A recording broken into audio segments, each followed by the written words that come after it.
নমস্কার বন্ধুরা, আমি গৌরব। তা আজকে আমি কথা বলবো যে বাংলাদেশের না একটা অ্যাড বেরিয়েছে কোকা কোলা, ঠিক আছে? তো কোকা কোলার এই অ্যাডটাকে নিয়ে ব্যাপক এখন মানে সমালোচনা হচ্ছে বাংলাদেশে। তা আমি বলবো যে আমি এই ভিডিওটা বানাচ্ছি যে কারণ বাংলাদেশি দর্শক মানে বাংলাদেশের নাটক তো আমি ব্যাপক দেখি, আমার খুব ভালো লাগে, ঠিক আছে? বাংলাদেশের জায়গাও আমার ভালো লাগে, কারণ বাংলাদেশে আমার মা বাড়ি আছে, মাসিরা রয়েছে। এই তো পরশু দিন, গত পরশু মানে আমার মাসি চলে গেল বাংলাদেশে। মাসি আর মেসো আমার মা বাবা দিতে গিয়েছিল বর্ডার পর্যন্ত। তাই আমি বলবো এরকম কিন্তু যে দেখো বাংলাদেশের প্রতি আমারও একটা টান আছে, মানে আমি বাঙাল, যেটাকে বলে বাঙাল ঘটির ব্যাপার না, আমরা বাঙাল, ঠিক আছে? আমাদের পূর্বপুরুষরা বাংলাদেশে থাকতেন।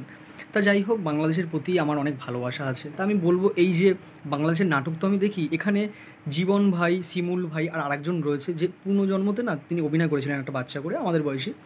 তা তারা না এই যে কোকাকোলার এই অ্যাডটি করেছে, তা এখন বলা হচ্ছে যে কোকাকোলা, আমি কোকাকোলার কী কোন দেশের আমি এইসব নিয়ে আমি কথা বলতে চাই না।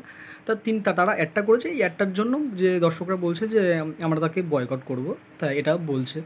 তা দেখো, আমার ব্যক্তিগতভাবে মনে হয় তোমরা তোমাদের তোমাদের ব্যাপার, তোমরা সাধারণ মানুষ, তোমরা মানে যা ভেবেছো সেটা তোমাদের ব্যাপার, আমি সেটাতে ঢুকবো না। এবার আমিও একটা সাধারণ মানুষ, আমি সাধারণ মানুষ হিসাবে বলছি। দেখো, এরা হচ্ছে ভালো, মানে এরা হচ্ছে শিল্পী শিল্পী মানুষরা কিন্তু কাজ করে, দেখো ওদের তো অভিনয় কাজ, ঠিক আছে? তা এরকম তো প্রচুর অ্যাড করে, আমাদের তো প্রিয় প্রিয় নায়ক কত আছে যারা মানে নেশার কোনো দ্রব্য জাতীয় এইসবে কিন্তু অ্যাড করছে, যেরকম শাহরুখ খান আছে, অক্ষয় কুমার আছে, তারপরে অক্ষয় কুমার এখন যাই হোক করছে না, তারপরে অজয় দেবগান আছে, ঠিক আছে? তা তারা তো করছে। তা আমি বলবো দেখো, সুপারস্টাররা করছে, তারপরে এরকম আরও আছে। আমি বলছি যে আমাদের এখানকার ইন্ডিয়ার খেলোয়াড়রা, যেরকম এই যে ড্রিম ইলেভেন বা এরকম যে যাবতীয় যে অনেক অ্যাপ আছে, তা এই সবে তো অ্যাড করছে। তা অনেকে আবার বলে যে এই অ্যাড থেকে নাকি, যেইগুলো বলে যে 1 কোটি পায় বা 2 কোটি পায়, এগুলো নাকি ভুয়ো খবর। তা আমি এতে কিছুই ঢুকতে চাই না। দেখো, সেলিব্রিটিরা কিন্তু অ্যাডভার্টাইজ করবেই, ঠিক আছে? তারা কিন্তু করে। দেখো, একটা শিল্পী কিন্তু কোনো অ্যাড করছে সেটা কিন্তু দেখে না যে, দেখো করে, হ্যাঁ আমি জানি যে অনেক নায়করা খুব দেখে শুনে করে, বা অনেকে করে বা করে না, এটা তাদের ব্যক্তিগত ব্যাপার। কিন্তু শিল্পীদের না শিল্পী হিসাবে দেখা উচিত, আমি এটাই বলবো। যে তোমরা বলছো না যে ফিমেল 4 যেটা মানে বঙ্গ অ্যাপে আসবে, আমি তো ভেবেছিলাম দেখবো আমি। তা তোমরা বলছো যে এই মানে এই নাটক ছিল, একটা সময় তো নাটক ছিল, 3টে পার্ট নাটক এসেছে ইউটিউবে, তা এখন তো ওয়েব সিরিজ আকারে, হয়তো ওয়েব ফিল্ম আকারে আসবে। তাই আমি বলবো, তোমরা বলছো যে মানে এই নাটকটি বা এই ওয়েব ফিল্মটা তোমরা বয়কট করছো।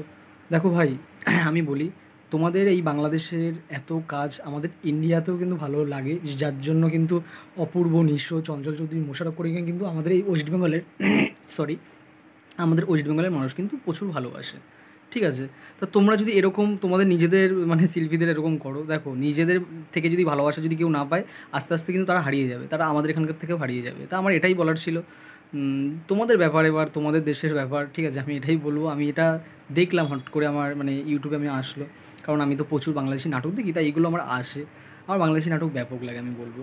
তা যাই হোক, শিমুল শর্মা আমার খুব ফেভারিট, মানে একজন ব্যাচেলার পয়েন্টের মানে ফেভারিট, মানে একজন মানে পার্সন আমি বলবো।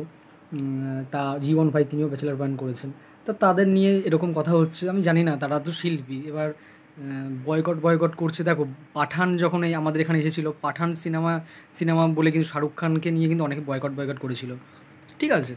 অনেক এরকম ধরনের লোক থাকে যে শাহরুখ খান মুসলিম বলে হিন্দুদের ভালোবাসে না, এটা তো ভুল কথা। আমি তো নিজে একজন শাহরুখ খানের ভক্ত। আমার কম্পিউটারটা আমি যখনই যদি আমি মানে বন্ধ করে দিই, মানে আমি যদি আবার অন করি, দেখবেন ওয়ালপেপারে মানে শাহরুখ খানের ছবি। আমি তো শাহরুখ খানের একজন ভক্ত। তা শাহরুখ খান মুসলিম, আমি হিন্দু, তা বলে কি আমি শাহরুখ খানের ভক্ত হতে পারবো না? অপূর্ব তো আমার অপূর্বর ভক্ত, আমি অপূর্ব একজন মুসলিম, আমি একজন হিন্দু, আমি কি অপূর্ব ভক্ত হতে পারবো না? এটা ভুল কথা। শিল্পীদের মানুষ ওরকমভাবে ভালোবাসে না। মানুষ তো আসল কথা হচ্ছে মানুষত্বটাই তো মানুষ, এটাই। তা আমার এটা বলার মানে বলার মানে বললাম, আমি এটাই বলবো। তা কিছু ভুল বললে তোমরা ছোটো ভাই হিসেবে ক্ষমা করে দিও, এটাই বলবো। তা যাই হোক, ভিডিওটি যদি ভালো লেগে থাকে, তা না আজকে আর কিছু বলবো না। ভিডিওটি ভালো লাগলে যে লাইক, শেয়ার অ্যান্ড সাবস্ক্রাইব করো বলবো না, আমি এটা এমনি একটা জাস্ট ভিডিও করলাম, এটাই বলবো। টাটা।